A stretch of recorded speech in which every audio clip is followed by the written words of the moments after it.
Welcome my dear students and friends. আগামীকাল মাধ্যমিক 2024-এ রয়েছে বিজ্ঞান বিভাগের আরেকটি গুরুত্বপূর্ণ সাবজেক্ট জীবন বিজ্ঞান। আজকে ছিল ম্যাথমেটিক্স। নিশ্চয়ই তোমরা ভালোভাবে পরীক্ষা দিয়ে এসছো। আগামীকালের জন্য প্রস্তুতি নিশ্চয়ই শুরু হয়ে গেছে। খুব ছোট্ট একটা ভিডিও এই জন্য তোমাদের জন্য আজকে তৈরি করেছি, যাতে তোমাদের সময় বেশি নষ্ট না হয়, কিন্তু খুব গুরুত্বপূর্ণ কিছু বিষয় তোমাদেরকে আজকে জানাবো, যেগুলো কালকে মাথায় রেখে তোমরা পরীক্ষা হলে প্রবেশ করবে এবং 3টি ঘন্টা মাথায় রাখবে ওই বিষয়টি।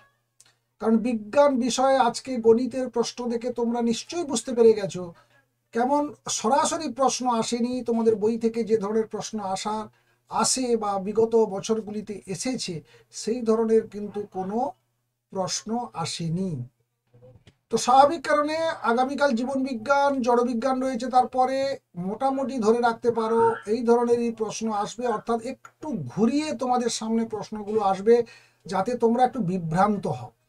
তো সেই কি ধরনের প্রশ্ন আসতে চলেছে কালকে তোমাদের জন্য, তার একটা ধারণা দেওয়ার জন্য মূলত আজকের এই ভিডিও। বেশি সময় নষ্ট করব না, চটপট দেখে নাও। তার আগে জানিয়ে রাখি, আমাদের চ্যানেলটি আজকে যারা নতুন দেখছো তারা অবশ্যই চ্যানেলটি সাবস্ক্রাইব করে নেবে, কারণ আগামীতে ক্লাস 11-12-এর সমস্ত রকম সাহায্য জীবন বিজ্ঞান সংক্রান্ত তোমরা এই চ্যানেলে পাবে। তাই সাবস্ক্রাইব করার পরে পাশে থাকা বেল আইকন ক্লিক করে অল নোটিফিকেশন অন করে নিতে একদম ভুলবে না। চলো প্রথম দেখে নিই তোমাদের 1 নম্বর প্রশ্ন কি আসতে চলেছে। সাধারণত জীবন বিজ্ঞানে 1 মার্কের প্রশ্নে, অর্থাৎ প্রথম প্রশ্নটাতেই তোমাদের কাছে একটা ধাঁধা তৈরি করে দেয়, বা তোমরা অনেকে এটাকে একটু অ্যাভয়েড করে যাও বলে কিন্তু মার্ক কমে যাবে বা কমে যায়। দেখো প্রথম যে প্রশ্নটা রয়েছে সেখানে দেখো একেবারে আমি লাল কালিতে দিয়ে দিয়েছি, এই জন্য ভালো করে মার্ক করবে। প্রথম প্রশ্নটাতে প্রতিটি প্রশ্নের সঠিক উত্তরটি নির্বাচন করে ক্রমিক সংখ্যা সহ বাক্যটি সম্পূর্ণ করে লেখো। আমি গোল করে দিলাম। দেখো বাক্যটি সম্পূর্ণ করে লিখতে বলা হয়, যেটা এতদিন পর্যন্ত তোমরা প্রশ্নটা পাওনি। আমি আবারও বলছি, আমি প্রত্যেকটা ভিডিওতে বলে যাই, আজকেও বলছি যে এই ব্যাপারটি কালকে মাথায় রেখো। একেবারে প্রথম প্রশ্ন থেকে তোমাদের বিভ্রান্ত করার জন্য চেষ্টা থাকবে কালকে। 1 নম্বরে রয়েছে দেখো, শাখা কলমে অস্থানিক মূল তৈরিতে সাহায্য করে অক্সিন, সাইটোকাইনিন, জিবরেলিন সবকটি। এই ধরনের যদি প্রশ্ন আসে তুমি কিন্তু সহজে বাক্যটাকে সম্পূর্ণ করতে পারছো। দেখো শাখা কলমে অস্থানিক মূল তৈরিতে সাহায্য করে ক, অক্সিন, এই কটাও দিতে হবে উত্তরটা লেখার সঙ্গে সঙ্গে। তাহলে আমি এইখান থেকে যদি এইভাবে লিখে দিই এইটাকে, তাহলে আমার বাক্য কমপ্লিট হয়ে যাচ্ছে। শাখা কলমে অস্থানিক মূল তৈরিতে সাহায্য করে অক্সিন, ক। কিন্তু যদি দ্বিতীয় প্রশ্নটার দিকে তাকাও, এইরকম প্রশ্ন থাকে, তখন কিন্তু বাক্যটা সম্পূর্ণ করা তোমাদের ক্ষেত্রে একটু সমস্যা হয়ে যাবে। সরাসরি বাক্য এখানে সম্পূর্ণ হবে না। যেমন দেখো, ট্রপিক চলন সম্পর্কিত নিচের কোন বক্তব্যটি সঠিক তা নির্বাচন করো। এটি উদ্দীপকের তীব্রতা দ্বারা নিয়ন্ত্রিত। উদ্ভিদ অঙ্গের সামগ্রিক স্থান পরিবর্তন করে। ভলভক্স নামক শ্যাওলা এই চলন দেখা যায়। এটি উদ্দীপকের গতিপথ দ্বারা নিয়ন্ত্রিত হয়। তাহলে আমরা উত্তরটা কিন্তু জানতে পারছি যে এইটা হবে, উদ্দীপকের গতিপথ দ্বারা নিয়ন্ত্রিত আবিষ্ট বক্রচর।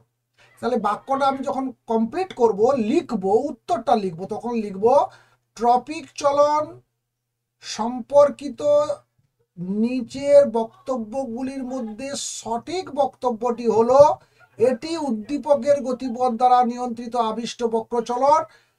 প্রথমে ঘ লিখতে পারো, অথবা এই ঘটাকে শেষেও তোমরা দিয়ে দিতে পারো, দিয়ে পূর্ণচ্ছেদ। তাহলে এই ঘটাকেও কিন্তু উল্লেখ করতে হবে। এইভাবে বাক্যটা কিন্তু কমপ্লিট করতে হবে। কমপ্লিট না করলে কিন্তু মার্ক পুরো নাও পেতে পারো। পুরোটাই নির্ভর করছে তখন পরীক্ষকের মর্জির উপরে। সেটা কেন করতে দেবে তুমি? তোমার হাতে যতক্ষণ অস্ত্র রয়েছে ততক্ষণ অস্ত্রটিকে ব্যবহার করো। এরপরে দেখো, আমি গ বিভাগে চলে যাচ্ছি। গ বিভাগে 2 মার্কের প্রশ্ন থাকে। আমি যে প্রশ্নগুলো আজকে এখানে দেখতে পাচ্ছি এগুলো তো অবশ্যই করবে, কিন্তু আমি বলছি এই ধরনের প্রশ্ন কালকে তোমাদের জন্য আসতে চলেছে, অর্থাৎ সোজা পথে কোনো প্রশ্ন আসবে না। আজকে অঙ্কের যে প্রশ্ন সেটাকে উদাহরণ হিসেবে দাঁড় করিয়ে দিতে পারো। দেখো, স্নায়ুকোষের সংজ্ঞাবহ চেষ্টীয় প্রবর্ধক, সংজ্ঞাবহ এবং চেষ্টীয় প্রবর্ধকের মধ্যে নিম্নলিখিত দুটি বিষয়ে পার্থক্য নিরূপণ করো। সাধারণ নাম, নিজেল দানার উপস্থিতি। অর্থাৎ এই দুটো বিষয়ের উপরে পার্থক্য করতে হবে। কার? স্নায়ুকোষের সংজ্ঞাবহ আর চেষ্টীয় প্রবর্ধক। সংজ্ঞাবহ বলতে কি?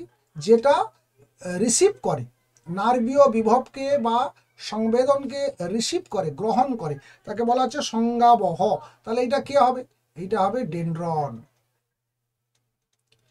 আর এইটা কি হবে? চেষ্টীয় প্রবর্ধক। এটা হবে অ্যাক্সন। অর্থাৎ ডেনড্রন আর অ্যাক্সনের মধ্যে পার্থক্য লিখতে বলেছে, যেখানে সাধারণ নাম আর নিজেল দানার উপস্থিতি। সাধারণ নাম হলে বলতে হবে সংজ্ঞাবহ প্রবর্ধকের নাম হচ্ছে ডেনড্রন, আর চেষ্টীয় প্রবর্ধকের নাম হচ্ছে অ্যাকশন। আর নিজেল দানার উপস্থিতি ডেনড্রনে উপস্থিত থাকে, অ্যাকশনে থাকে না। তাহলে এটা তো পার্থক্য বোঝা গেল। কিন্তু প্রথমে কার কার মধ্যে পার্থক্য সরাসরি না বলে একটু ঘুরিয়ে তোমাদের সামনে এসে প্রশ্নটা হাজির করলো। তোমরা সমস্ত প্রশ্নগুলো জানো, একটু চিন্তা করবে। চিন্তা করলেই দেখবে প্রশ্নের কি চেয়েছে প্রশ্নতে, বা কি উত্তরটা চেয়েছে তোমাদের কাছে, সেটা কিন্তু তোমরা জানতে পেরে যাবে। তারপরে দেখো আরেকটা প্রশ্ন দেখো, দুই একটা দেখো, এটা এক একটা দেখলে দুই একটা দেখো। বিদ্যালয় চক্ষু শিবিরে ডাক্তারবাবু ইংরাজি দিদিমণিকে মাইনাস পাওয়ারের চশমা ব্যবহারের কথা বললেন, অঙ্কের মাস্টারমশাইকে বাইফোকাল লেন্সের কথা বললেন, আর অবসরপ্রাপ্ত প্রধান শিক্ষক মহাশয়কে কৃত্রিম লেন্স প্রতিস্থাপনের পরামর্শ দিলেন, আর জীবন বিজ্ঞানের দিদিমণিকে উত্তল কন্টাক্ট লেন্স ব্যবহারের পরামর্শ দিলেন। তাহলে এখানে কি হবে না, দেখো মাইনাস পাওয়ার এটা অবতল লেন্সের জন্য ব্যবহার করা হয়। মায়োপিয়া রোগ যাদের হয়, মাইনাস আর মায়োপিয়া, মনে থাকবে, মায়োপিয়া রোগ। আর বাইফোকাল লেন্স কখন হচ্ছে?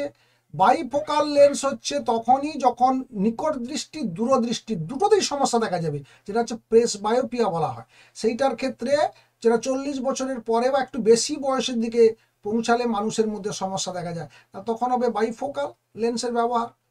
অবসরপ্রাপ্ত প্রধান শিক্ষক মহাশয়কে কৃত্রিম লেন্স প্রতিস্থাপন। অবসরপ্রাপ্ত মানে 60-এর বেশি হয়ে গেছে, তখন চোখে চলে আসছে ক্যাটারাক্ট বা ছানি কাটিয়ে কৃত্রিম লেন্স প্রতিস্থাপনের পরামর্শ। ক্যাটারাক্ট হচ্ছে এখানে সমস্যা, বা ছানি হচ্ছে এখানে সমস্যা। আর জীবন বিজ্ঞান দিদিমণিকে উত্তল কন্টাক্ট লেন্স ব্যবহারের পরামর্শ দিলেন, এটা হচ্ছে কি হাইপারোপিয়া, যেটা উত্তল লেন্সটাকে ব্যবহার করলে যা সমস্যাটা দূর হয়ে যায়। অর্থাৎ এক্ষেত্রে দেখো, চোখের যে বিভিন্ন রকম সমস্যাগুলো দিয়ে তার সংশোধন বা সমাধানের একটা পথ বাতলে দেওয়ার জন্য তোমাদের বলে। এখানে কিন্তু বিভিন্ন রকম সমস্যাগুলোকে গল্পের আকারে তোমাদের সামনে হাজির করে উত্তরটাকে জানতে চাইলে, ঠিক আমি বলতে চাইছি যে এই ধরনের প্রশ্ন কিন্তু কাল তোমরা সম্মুখীন হতে চলেছ। তারপরে দেখো, নিম্নলিখিত ক্রিয়াগুলির সঙ্গে সম্পর্কিত হরমোনগুলির তালিকা প্রস্তুত করো। হরমোনগুলোর তালিকা প্রস্তুত করতে বলেছে। কোথাকার হরমোন? না, নিম্নলিখিত এই ক্রিয়াগুলোর সঙ্গে সম্পর্কিত ক্যাটিকোলামাইন বা ক্যাটেকল অ্যামাইন হরমোন, যেগুলো নিউরো ট্রান্সমিটার হিসাবে ব্যবহার করা হয় বা ব্যবহৃত হয়, যেমন অ্যাড্রিনালিন, নর অ্যাড্রিনালিন। তাহলে নাম দিল না, দেখো ঘুরিয়ে কাজ কি করে সেখান থেকে হরমোনের নাম চাইছে। তারপরে বলছে ক্ষারীয় হরমোন যা অগ্রস্ত প্রকটতা প্রদর্শনে বাধাদান করে। উদ্ভিদ হরমোনের ক্ষারীয় হরমোন একটাই আছে তোমাদের সিলেবাসে, সেটা হচ্ছে সাইটোকাইন, আর বাকি দুটো কিন্তু আম্লিক হরমোন। এটা মাথায় রেখে দিলেই এই ধরনের প্রশ্ন যাই আসুক না কেন তুমি কিন্তু খুঁজে পাবে। আম্লিক বললেই অক্সিন বা জিববেরেলিনের মধ্যে খুঁজবে, আর যখন ক্ষারীয় হরমোন বলে দেবে তখন সাইটোকাইনিনে চলে যাবে। একটি আদর্শ উদ্ভিদ কোষ আর একটি প্রাণী কোষের সমবিভাজনের সময় বেমতন্তু গঠন আর সাইটোপ্লাজমের বিভাজন কিভাবে ঘটে পার্থক্যের আকারে উপস্থাপিত করো। দেখো, এটা আর একটা পার্থক্য চাওয়ার একটা নতুন পথ কি না, বিভাজনের সময়। সমবিভাজন মানে কি আমরা জানি, সমবিভাজন মানে হচ্ছে মাইটোসিস। তাহলে মাইটোসিস বললো না, সমবিভাজন বলে দিল। সেই জন্য মাইটোসিস কোষ বিভাজনে বেমতন্তু গঠন এটা একটা বিষয়, আর সাইটোপ্লাজম বিভাজন এটা একটা বিষয়। আশা করি এরপরে আর তোমাদের সমস্যা হবে না। উদ্ভিদ কোষের মাইটোসিস আর প্রাণী কোষের মাইটোসিস, বিষয়টা হচ্ছে বেমতন্তু গঠন, উদ্ভিদ কোষে কিভাবে হয়, কোথা থেকে হয়, প্রাণী কোষে কোথা থেকে হয় বেমতন্তু। আর সাইটোপ্লাজম বিভাজনের সময় উদ্ভিদ কোষে কি দেখা যায়, প্রাণী কোষে কিভাবে দেখা যায়। তাহলে এই পার্থক্যটা চেয়েছি, কিন্তু দেখো সরাসরি কোষ বিভাজনটা বললোই না, বললো সমবিভাজন। এটা হ্রাস বিভাজনও বলতে পারে, তখন মিওসিসে চলে যাবে তোমরা। তারপরে দেখো 5-এর দাগ 3-এর 5-এ দিয়েছে, দেখো বাঘ বিলুপ্ত হয়ে গেছে অথচ হরিণ প্রচুর আছে। এরকম একটা জঙ্গলে অভয়ারণ্য থেকে এনে একটা বাঘকে ছেড়ে দেওয়া হলো, তাহলে থাকতে গিয়ে বাঘেদের যে যে জীবন সংগ্রামে লিপ্ত থাকতে হবে তা ভেবে লেখো। তাহলে এখানে স্বাভাবিক কারণে বাঘকে অন্য প্রাণীদের সঙ্গে লড়াই করে তার খাদ্য সংগ্রহ করতে হবে বা তাকে বেঁচে থাকতে হবে। তাহলে অন্য প্রজাতি যদি হয় তাহলে কি হবে, আন্তঃপ্রজাতি বা ইন্টার স্পেসিফিক লড়াই বা স্ট্রাগল। তাহলে এইটা এই 3-এর দাগে 5-এর অ্যান্সারটা আসবে। এরপরে দেখো তোমাদের ঘ বিভাগে রয়েছে, যেটা খুব গুরুত্বপূর্ণ বিভাগ। এখানে বড় প্রশ্ন থাকে, তো যদিও বড় নয়, 3+2 থাকে, কিন্তু এখানে দেখো ছবি থাকে। আজকে দেখো 3খানা ছবি একেবারে বলে দিয়েছি। নিউরন থাকবে, ক্রোমোজোম, আর একটা হচ্ছে সরল প্রতিবর্তন ক্রিয়া। এই 3টা অবশ্যই আজকে দেখে যাবে।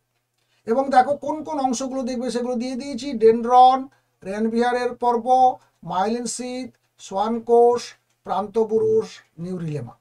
আর ইউক্যারিওটিক ক্রোমোজোমের বিজ্ঞানসম্মত চিত্র এখানে রয়েছে টেলোমিয়ার, নিউক্লিয়ার অর্গানাইজার অথবা এনওআর, এইভাবে দুটোর যে কোনো একটা হতে পারে, যে কোনোভাবে আসতে পারে। সেন্ট্রোমিয়ার, স্যাটেলাইট, ক্রোমাটিড, ক্রোমোমিয়ার, গৌণখাঁজ। আর সরল প্রতিবর্ত চাপে দেখো কারক থাকতে পারে অথবা ইফেক্টর থাকতে পারে, যাই থাকুক দুটো একই হবে। গ্রাহক, রিসেপ্টার, দুটোর যে কোনো একটা থাকতে পারে। সংযোগী স্নায়ু বা অন্তর্বর্তী স্নায়ু, এটা যে কোনো রূপ নিয়ে আসতে পারে, দুটো ভাষার যে কোনো একটা থাকতে পারে, আমি অবলিক দিয়ে দিয়েছি এই জন্য। মোটর নিউরন, চেষ্টীয় নিউরন আর আজ্ঞাবহ নিউরন, সংজ্ঞাবহ নিউরন আর সেন্সারি নার্ভ। এইভাবে সংজ্ঞাবহ অথবা সেন্সারি আসবে। আর একটা স্নায়ু কেন্দ্র। এইগুলো যদি আজকে ছবিটা এঁকে একবার খাওয়া দাওয়ার পরে শুতে যাওয়ার সময়, তার আগে ভালো করে বইটা পড়ে নাও, শুতে যাওয়ার সময় একবার 3টে ছবি ভালো করে আঁকবে এবং এই জায়গাগুলোকে একটু পয়েন্ট করে দেখে যাবে। তারপরে দেখো সবশেষে বলছি যে কিছু প্রশ্ন এই 5-এর যে মানের যে প্রশ্নগুলো থাকছে, সেখানে প্রশ্ন কিছু ঘুরিয়ে আসার কীরকম পদ, এগুলো দেখো।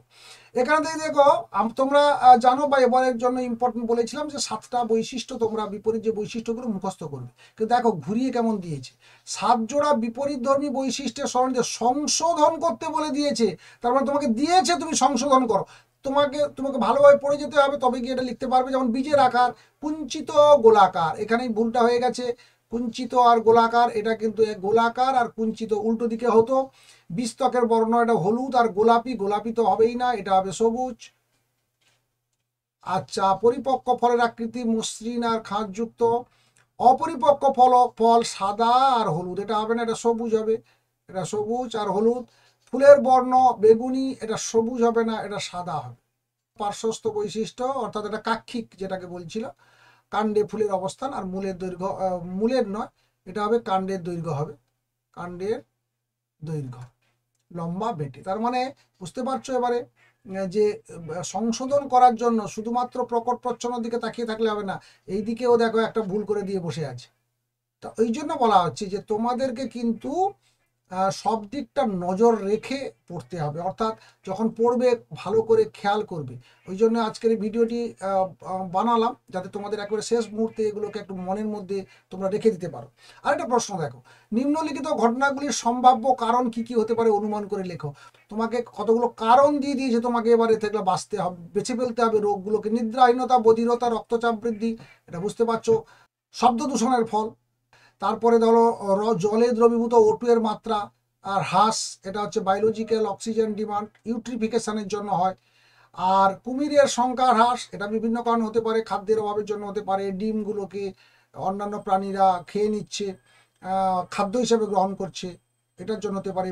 জলের দূষণ বা পরিবেশ দূষণের জন্য কিছুটা প্রভাবিত হচ্ছে। ফুসফুসের বায়ু চলাচল পথে বাধা, এটা অ্যাজমা বা হাঁপানি রোগ, এটা হচ্ছে কারণ।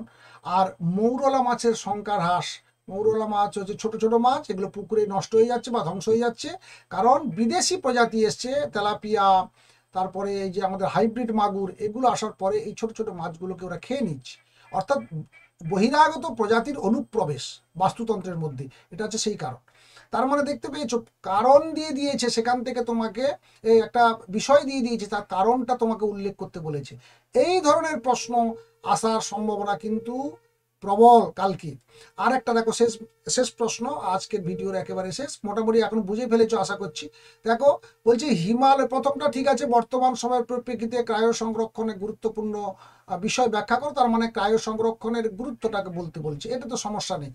পরেরটা দেখো, বলছে সহজ প্রশ্নটাকে কেমন ঘুরিয়েছে, হিমালয়ের পাদদেশে থাকা বাঁশ জাতীয় উদ্ভিদের কচি কাণ্ড ভক্ষণকারী প্রাণীর সংখ্যা কমে যাওয়ার সম্ভাব্য কারণ। এটা কচি কাণ্ড গাছ বাঁশ জাতীয় উদ্ভিদের খায় কে? Red panda.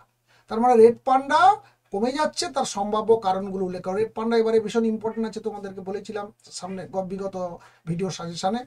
তো স্বাভাবিক কারণে ভালো পড়ে যাবে, কিন্তু দেখো প্রশ্নটাকে ঘুরিয়ে আসতে পারে। এই কারণের জন্য বলছি যে তোমরা আগামীকাল পরীক্ষা হলে গিয়ে খুব সতর্ক থাকবে প্রশ্ন নিয়ে। প্রশ্নের যে উত্তরটা হবে সেগুলো তোমার সব জানা পড়বে, কিন্তু কি কোথা থেকে লিখবে বা ঠিক কোন বিষয়টা জানতে চেয়েছে সেটা জানার জন্য প্রথম 15 মিনিটটা খুব ভালোভাবে কালকে তোমরা কাজে লাগাও। প্রশ্নগুলোকে পড়ো, যেগুলো সরাসরি বুঝতে পারছো আগে দাগ নিয়ে নাও, এগুলো করতে পারবো। যেগুলো পারছো না একটু বাকি রেখে বা হাফ কোনোভাবে কোনোরূপ সাইন দিয়ে রাখো, অর্ধেক টিক বা জিজ্ঞাসা চিহ্ন পাশে দিয়ে দাও, যেটাকে আমি পরে আবার পড়বো। অর্থাৎ একবার পড়া শেষ হয়ে গেলে সঙ্গে সঙ্গে পড়া শুরু করো। ওই 15 মিনিট শর্ট প্রশ্ন কি হবে বন্ধু বান্ধবদের কাছে জিজ্ঞেস না করে প্রশ্নটা ভালো করে পড়ো। ভালোভাবে পড়ার পরে প্রশ্নগুলোকে আগে ঠিক করে ফেলো, সিলেকশন করে ফেলো কোনগুলো করবে, তারপরে মন দিয়ে খুব মনোযোগ সহকারে উত্তরগুলোকে লেখার চেষ্টা করো। আর যে যে বিষয়গুলো সতর্ক থাকার কথা বললাম, কালকে প্রথম থেকেই কিন্তু সতর্ক থাকবে। আর বেশি কিছু বলবো না, সময় নষ্ট করবো না। কালকে পরীক্ষা তোমাদের ভালো হোক, শুভকামনা থাকলো। দেখা হচ্ছে নেক্সট ভিডিওতে। Thank you.